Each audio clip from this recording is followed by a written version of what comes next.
আপনারা যারা আমাকে ভোট দিয়ে নির্বাচিত করেছেন, আপনাদের যা দাবি ছিল, আমি ইনশাল্লাহ সেই দাবি নিয়ে আমি সংসদে কথা বলবো।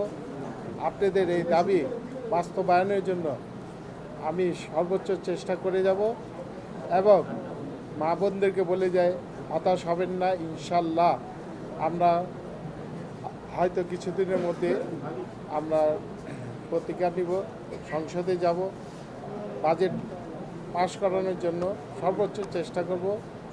আপনারা আমার পাশে ছিলেন, ইনশাল্লাহ আমি আপনাদের পাশে থাকব।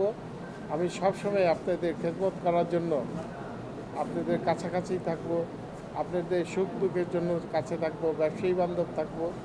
যারা ব্যবসায়ীরা আমাকে ভোট দিয়েছেন, সনাতন ধর্মের লোকরা আমাকে ভোট দিয়েছেন, বিভিন্ন ধর্মের লোকজন আমাকে ভোট দিয়েছেন, ভোট দিয়ে জয়যুক্ত করেছেন, সবার প্রতি আমার কৃতজ্ঞতা রইল এবং শুভেচ্ছা রইল। আগামী দিন যেন আমি সুন্দর মতন চলতে পারি, আপনাদেরকে নিয়ে। সবাই আমাকে ভোট দিয়ে জয়যুক্ত করেছেন, সবাই আমাকে ভালোবাসা দিয়েছেন, সবার প্রতি আমার শুভেচ্ছা রইল।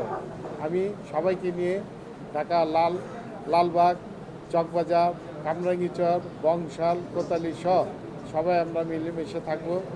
আমি মনে করি আমি আপনাদের ঢাকার সাথে একজন অভিভাবক হিসাবে সবার কাছে থাকব। আমি কারোর সাথে কোনো দলাদলি এটা আমি রাখবো না। সবাই আমার ভাই, বন্ধু, আঙ্কেল, তার ভাই হিসাবে সবার কাছে আমি থাকতে চাই এবং আপনারা রাখবেন। আপনার সুখ দুঃখে সবার জন্য আমি থাকব। আসসালামু আলাইকুম।